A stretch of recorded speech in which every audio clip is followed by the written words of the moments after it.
Part 1. You are going to listen to a talk about library system. First, you have some time to look at questions 1 to 4.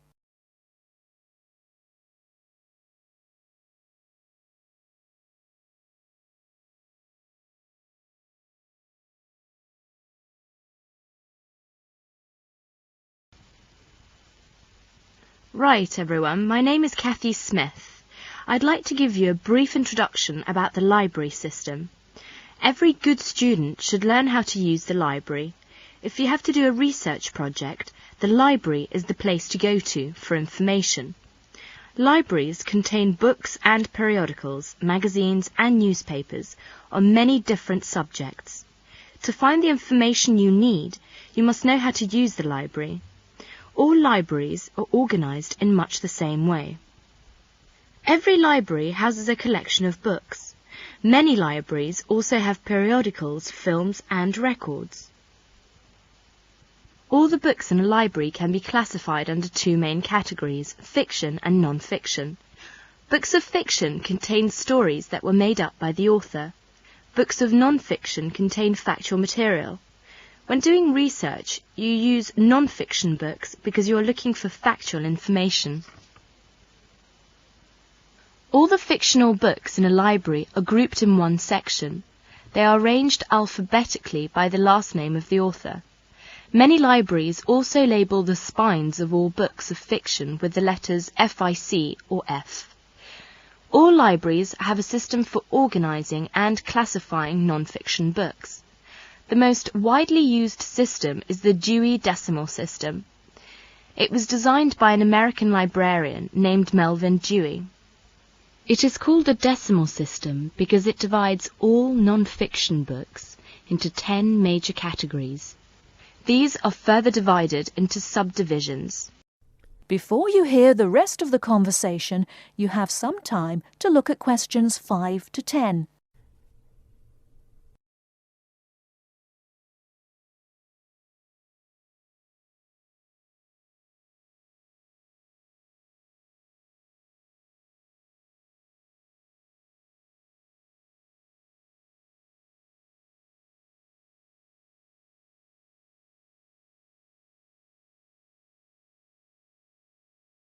Now listen and answer questions 5 to 10.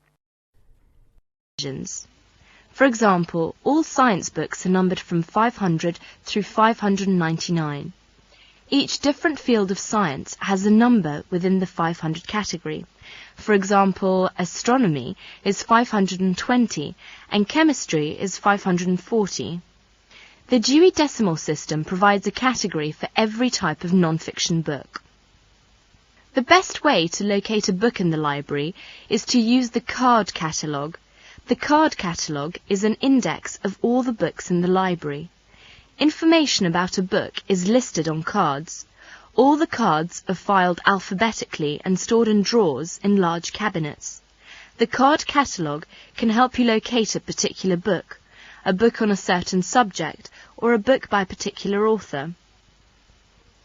In the card catalogue, each book has 3 cards, an author card, a title card and a subject card. The author card is alphabetized under the author's name. The title card is filed alphabetically according to the title of the book. The subject card is filed alphabetically under the name of the subject of the book. In many university libraries, they use their own Biblitus cataloguing system or the microfiche system. Both of them list publications under author and title, and both are very easy to use. Now let us see the reference books. We all know that reference books make up an important part of a library's non-fiction books collection. They contain facts and information about any subject you can think of. Reference books are not meant to be read from cover to cover. You should use them when you want important facts and information about a particular subject. Let's see some major types of reference books. First, dictionaries. Dictionaries are books that list and give the meanings of the words in a language. They also give the pronunciation of words in a dictionary which are listed alphabetically. Second is encyclopedias. Encyclopedias are reference books that provide factual information about people, events, places and subjects of lasting interest. Each article is written by a specialist on the topic being discussed. An encyclopedia usually consists of a number of books arranged in a set. The volumes are arranged in alphabetical order according to the topic of each article. Letters are stamped on the spine of each volume to indicate the alphabetical rang of the topics in each volume.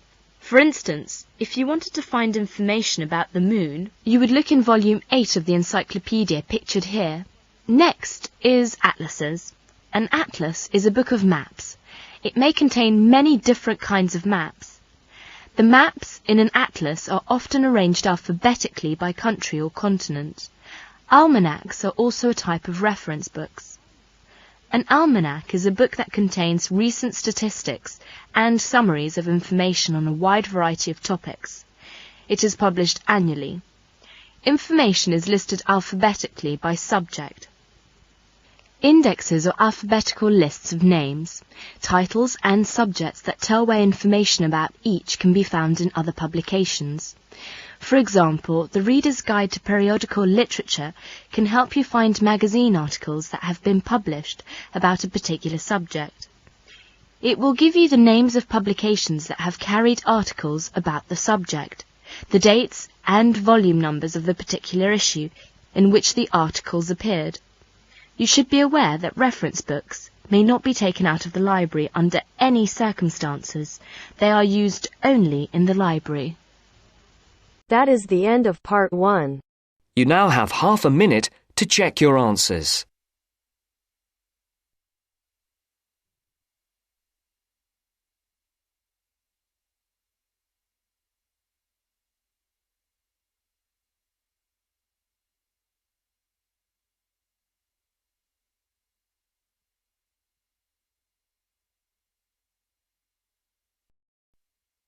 Now turns to part 2. Part 2. Listen to the guided tour commentary and answer questions 11 to 20. You now have some time to read questions 11 to 20 first.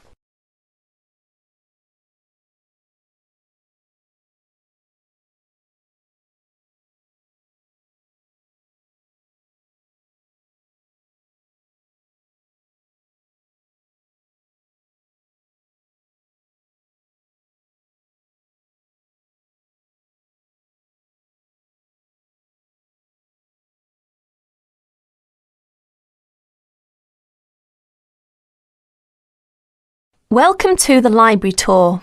We'll begin our tour of this level of the library here at the entrance. Then we'll go in a clockwise direction. So, first of all, over here on the left, next to the entrance, is a touchscreen information service. These computers can be used at any time to get general information about the library and how it works. In front of the touchscreen information service are the catalogues. As you can see, it's a computerised catalogue system and it's very easy to use. The catalogues are linked up to the other libraries at the university, so make sure you check which library a book is in when you are trying to locate a particular item. Next, along here on the left, we have the circulation desk for borrowing and returning books. The returns area, the place for returned books and other items, is at the end of the circulation desk, near closed reserve. Closed reserve, as most of you probably know, is a collection of books that are in high demand, so they are on restricted circulation. If a book is on closed reserve, you can only borrow it to use within the library for 3 hours at a time. Over there in the corner are the shelves for newspapers. The library has an extensive collection of local and international English language newspapers. They are kept on those shelves for 1 month and then stored elsewhere. As we continue on our tour, around to the right, this large central section is the reference section. Reference texts cannot be borrowed for use outside the library. They must be used within the library. All these shelves in the centre of this level are the reference section. Now, the stairs here on the left lead to level 2 only. On level 2 are most of the law books. To go up to the other levels of the library, you have to use the lift. Beside the stairs are the restrooms for this floor. Now, as we walk around this corner to the right, this large room on the left is the Audio-Visual Resource Centre.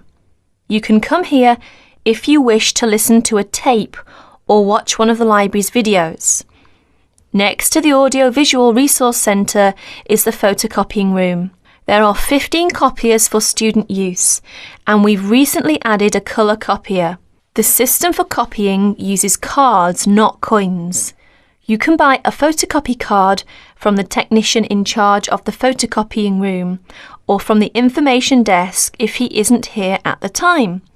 On our right, these work tables are for student use, especially for small groups to work together. Or you and your colleagues can use the conference room, which is that small room there next to the lockers. You can work on group projects in the conference room without disturbing anyone, and there's a conference room on each level of the library. The round desk in front of the lockers is the information desk. If you need help using the catalogues or you need to organise a loan from another library, the information desk is the place to come. And finally, here, beside the exit doors, these 2 shelves contain current magazines and journals. Like the newspapers, they are kept here for a time and then stored elsewhere. OK, that's the end of the tour of this level of the library. I'll leave you to look around yourselves now, and if you need any further help, please ask at the information desk. That is the end of part 2. You now have half a minute to check your answers.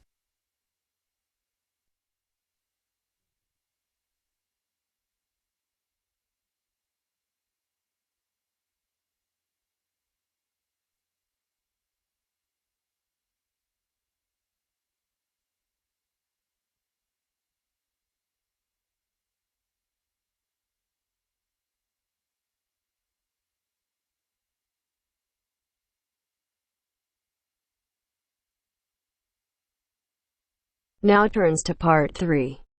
Part 3. You will hear a conversation between Caesar and a welfare officer. As you listen, answer questions 11 to 20. First, you have some time to look at questions 21 to 26.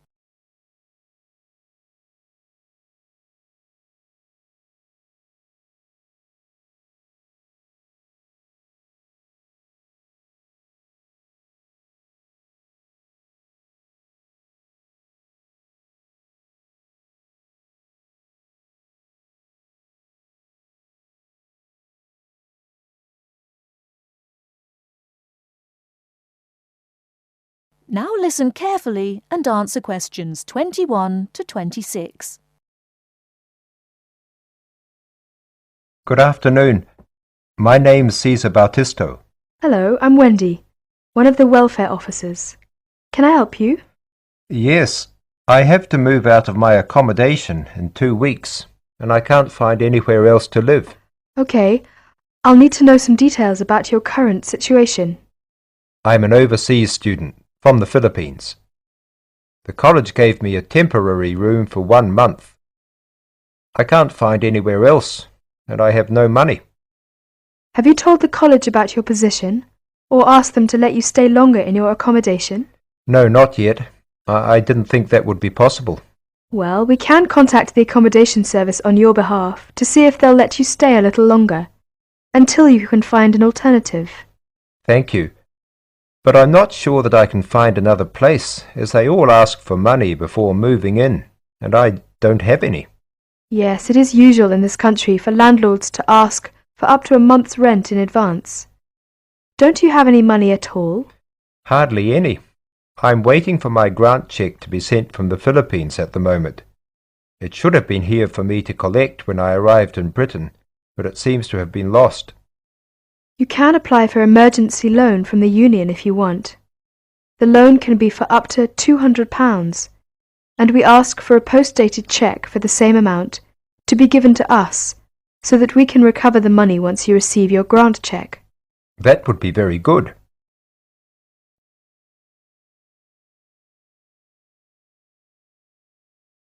Before you hear the rest of the talk, you have some time to look at questions 27 to 30.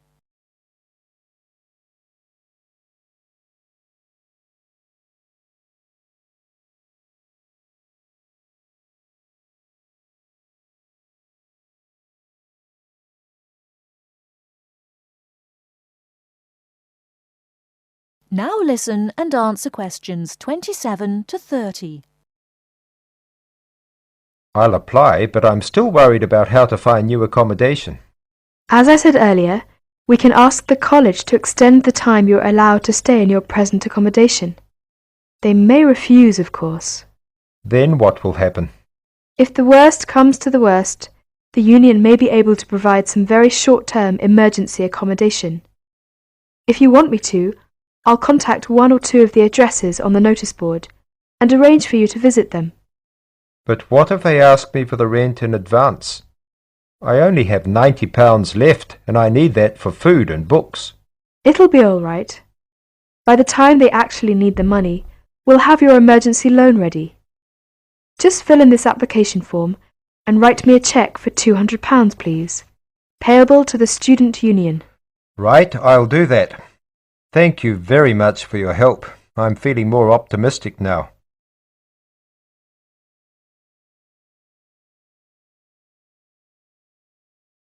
That is the end of part 3.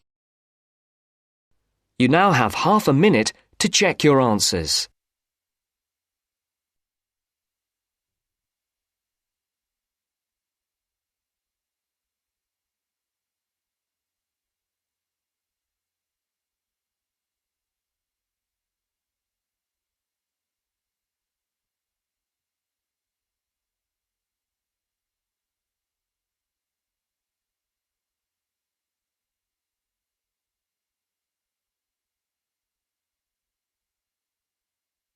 Now turns to part 4. Part 4.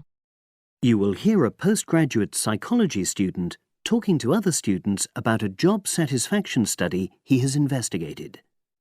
Before you listen, you have some time to look at questions 31 to 40.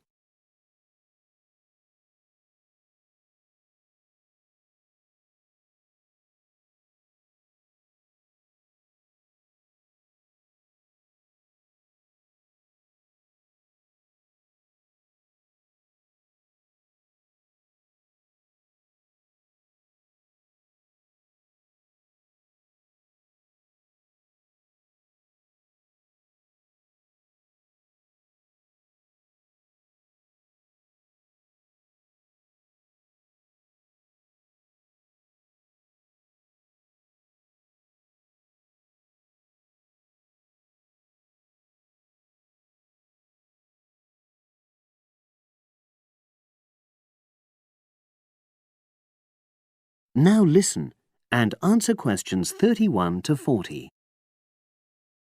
Good morning, everyone. For my presentation today, I'm going to report on an assignment that I did recently. My brief was to analyze the methods used in a small study about job satisfaction and then to make recommendations for future studies of a similar kind. The study that I looked at had investigated the relationship between differences in gender and differences in working hours and levels of job satisfaction amongst workers. For this purpose, employees at a call center had been asked to complete a questionnaire about their work. I'll summarize the findings of that study briefly now. First of all, female full-time workers reported slightly higher levels of job satisfaction than male full-time workers. Secondly, female part-time workers reported slightly higher levels of satisfaction than female full-time ones did. On the other hand, male part-time workers experienced slightly less job satisfaction than male full-time workers. But although these results seemed interesting and capable of being explained, perhaps the most important thing to mention here is that in statistical terms, they were inconclusive. Personally, I was surprised that the findings hadn't been more definite, because I would have expected to find that men and women, as well as full and part-time workers, would experience different levels of satisfaction. So I then looked more carefully at the methodology employed by the researchers to see where there may have been problems. This is what I found. First of all, the size of the sample was probably too small. The overall total of workers who took part in the survey was 223, which sounds quite a lot, but they had to be divided up into subgroups. Also, the numbers in the different subgroups were unequal. For example, there were 154 workers in the full-time group, but only 69 in the part-time group. And amongst this part-time group, only 10 were male, compared to 59 who were female. Secondly, although quite a large number of people had been asked to take part in the survey, the response was disappointingly low. A lot of them just ignored the invitation. And workers who did respond may have differed in important respects from those who didn't. Thirdly, as the questionnaires had been posted to the call center for distribution, the researchers had had very limited control over the conditions in which participants completed them. For instance, their responses to questions may have been influenced by the views of their colleagues. All these problems may have biased the results. In the last part of my assignment, I made recommendations for a similar study, attempting to remove the problems that I've just mentioned. Firstly, a much larger sample should be targeted, and care should be taken to ensure that equal numbers of both genders and both full and part-time workers are surveyed. Secondly, the researchers should ensure that they are present to administer the questionnaires to the workers themselves. And should they require the workers to complete the questionnaire under supervised conditions so that the possibility of influence from other colleagues is eliminated. Finally, as workers may be unwilling to provide details of their job satisfaction when they are on work premises, it's important that the researchers reassure them that their responses will remain confidential, and also that they have the right to withdraw from the study at any time if they want to. By taking measures like these, the reliability of the responses to the questionnaires is likely to be increased, and any comparisons that are made are likely to be more valid. So, that was a summary of my assignment. Does anyone have any questions? That is the end of part 4. You now have half a minute to check your answers.